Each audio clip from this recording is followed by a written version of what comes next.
쌤의 거꾸로 동아시아사 그 28번째 시간입니다. 이 시간에는 서민문화의 발달이라는 주제로 동아시아 한중일 각 나라의 서민문화가 발달하게 된 배경을 이해하고 그 대표적인 사례를 살펴보도록 하겠습니다. 수업 시간에는 현재 동아시아 한중일 삼국의 모습을 풍속화라든가 전통국 형식으로 표현해보는 수업을 수업 중에는 좀 진행해볼 예정입니다. 먼저 그 동아시아 삼국 중에서 중국, 명나라, 청나라 시대의 서민문화 발달 내용에 대해서 살펴볼 텐데요. 명청대에는 경제 성장으로 도시의 인구가 크게 늘어나고 이에 따라 소비 문화가 발전하게 됩니다. 부유한 상인 계층들을 중심으로 아무래도 이제 경제가 성장했으니까 상인들이 좀 여유가 있어지지 않겠습니까? 이런 부유한 상인들이 문화의 주류로 성장하게 됩니다. 그래서 이 사람들이 이제 청나라 때에는 고증학을 후원한다거나 학문하려면 돈이 있어야 될 테니까요. 그 다음에 출판 문화와 각 지역의 음식 문화 발전도 주도하게 됩니다. 각 지역의 음식 문화 발전을 주도하게 되는데 여러분들 잘 아시는 대표적인 중국 음식 하면 생각나는 거 뭐가 있습니까? 중국의 요리 중에서 베이징 요리. 글씨가 왜 안 써질까요? 베이징 요리. 그 다음에 상하이 요리. 글씨 써는 게 날라가 버리지? 베이징 요리, 상하이 요리. 그리고 꽝둥 요리. 사천 요리. 이런 것들이 다 그 각 지역별 문화 아닙니까? 음식 문화 이런 것들이 발달하게 되는 것이죠. 그 다음에 이제 인쇄술이 이렇게 발전하게 되니까 소설, 희곡, 시험용 도서, 시험 보기 위한 책들 이러한 다양한 서적들이 보급되어 전반적으로 문화 수준도 크게 향상되게 되고요. 농업이라든가 과학, 의학, 지리 등의 실용적인 서적들도 많이 인쇄가 되니까 그만큼 지식의 전파도 빨라지게 되겠죠. 그런가 하면 불교 사원이나 도교 사원 등 종교 시설에서는 다양한 행사나 축제 이런 것들이 펼쳐지게 됩니다. 이게 이제 도시의 문화생활에서도 굉장히 중요한 역할을 차지하게 되는 거죠. 서민들은 고개라든가 잡기, 마술을 공연하는 대규모 공연장에서 여가 활동을 즐기기도 하고요. 종합예술인 연극 같은 경우에는 농촌을 순회하면서 공연할 정도로 대중적인 인기를 끌게 됩니다. 특히 베이징에서는 경극, 굉장히 진한 화장을 하고 좀 과도하게 이렇게 액션으로 약간 과장된 액션을 표현하는 거 있지 않습니까? 여러분들은 아마 그 영화를 잘 모를 수도 있을 텐데요. 지금 이제 홍콩의 유명한 배우였죠. 마지막에 좀 안타깝게 죽음을 맞이했던 장국영 스스로 생을 좀 마감했었죠. 장국영이란 배우 우리나라에서도 굉장히 인기 있는 배우였는데 선생님이 여러 번 할 때는 정말 굉장히 유명한 홍콩 스타였습니다.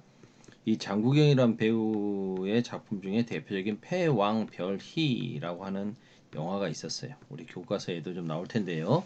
이 패왕별희가 그 경극을 소재로 한 영화였습니다.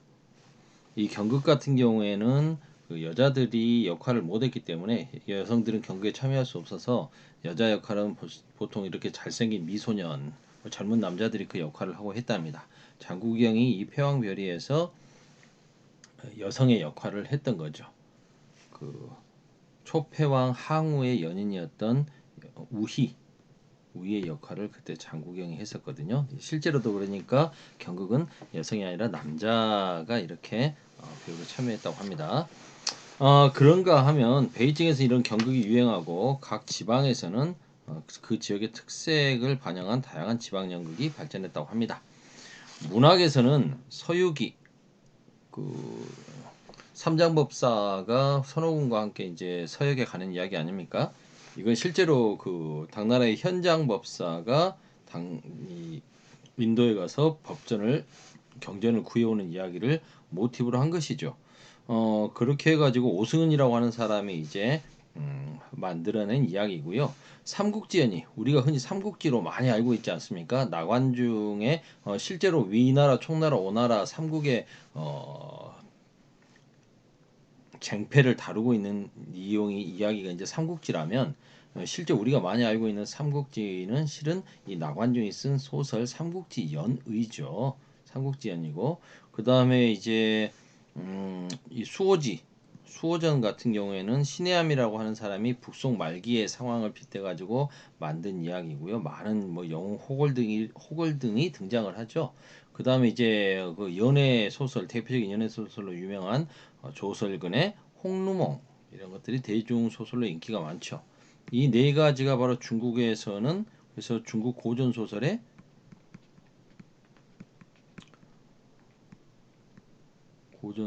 4대 명작이다 라고 알려져 있죠.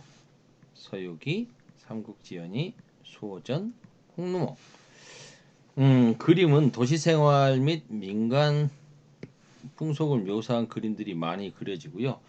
정월달에 집안에 붙여두는 그림, 연화, 한 해에 애군을 뭐 막아주고 복을 빈다 이런 거겠죠. 이런 연화가 인기가 있었다고 합니다. 당시 명청대는 이제 조선시대에 해당되겠죠. 특히 이제 조선 후기에 한반도에서도 이제 서민 문화가 발달하게 되는데요.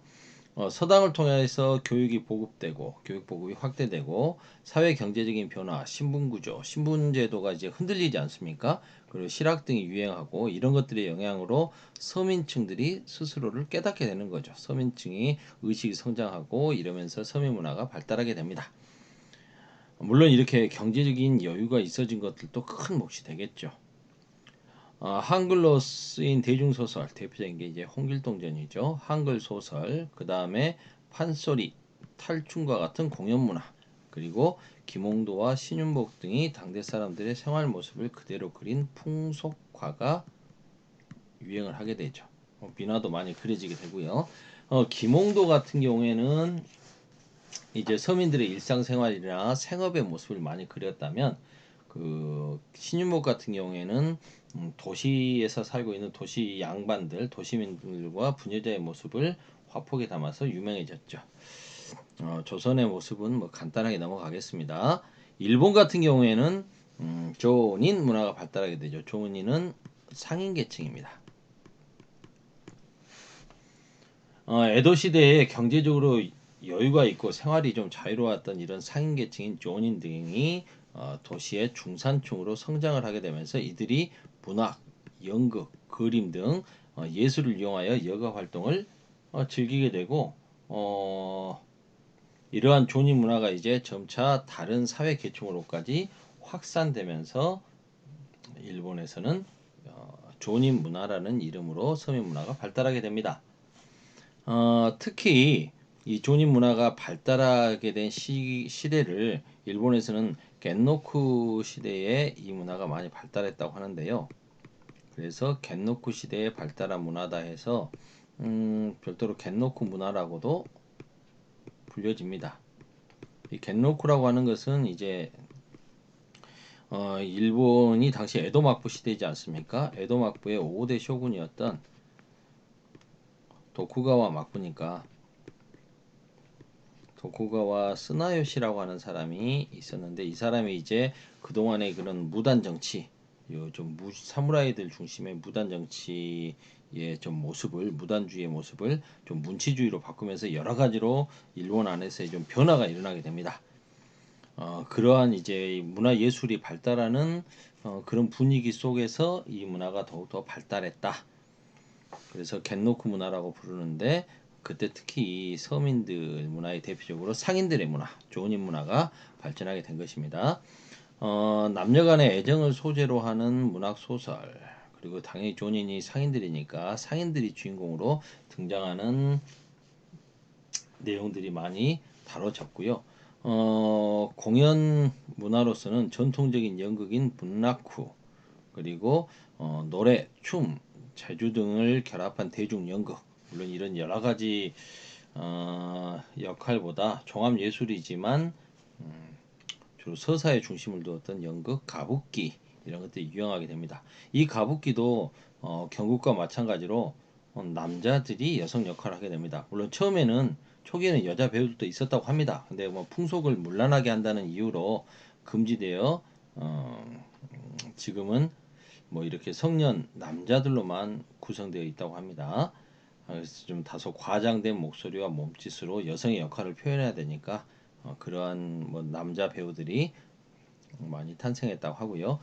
미술에서는 굉장히 유명한 게 이제 우키요에죠. 우키요에가 유명하게 됩니다. 근데 이 우키요에가 이 조니 문화의 대표적인 게 되는데 이건 기생인 게이샤나 배우들을 이렇게 묘사한다거나 선정적인 풍속의 모습, 그 다음에 그 가나가와 해변의 높은 파도 뭐 이런 것처럼 여러 가지 풍경 이런 것들을 묘사한 판화입니다. 물론 이렇게 나중에 인쇄술이 막 발달하게 되면서 좀 뭐 사그라들기도 하게 되지만 이거 같은 경우에는 이 우키요에는 엉뚱한 부분에서 굉장히 좀 회자가 됩니다. 다름 아닌 그 원래 이 그 일본의 도자기를 유럽으로 수출할 때 그 도자기 포장지로 이, 이 판화 그림을 그렸던 우키요에가 많이 이렇게 포장지로 쓰였던 모양입니다. 이게 이제 유럽에 소개돼서 유럽 사람들에게 신선한 느낌을 줬던 거죠. 그래서 유럽의 인상파 화가들에게 이 우키요에가 굉장히 많은 영향을 줬습니다. 우리가 뭐 잘 아는 고흐나 이런 모네, 마네 이런 사람들, 르노아르 이런 인상파 화가들에게 큰 영향을 줘가지고 유럽에서 이게 엄청나게 일본의 그림이 유행을 하게 됩니다. 그래서 이런 것들 하나의 흐름을 재팬, 자포니즘이라는 이름 명칭으로 일본 문화가 17세기부터 20세기 초까지 서구에 이런 문화적인 영향을 주게 되죠. 그걸 재패니즘, 자포니즘이라고 부르고 그 결과 탄생했던 이렇게 일본의 영향을 받아서 발전하게 된 예술 사조를 자포네스크라고 불렀다고 합니다. 그 정도로 이 우키요에가 요즘으로 따지면 뭘까요? 한류가 전 세계에 퍼져가는 것처럼 일본 문화가 유럽 사람들에게 큰 영향을 주었던 것이죠. 그 대표 주자가 바로 우키요에다.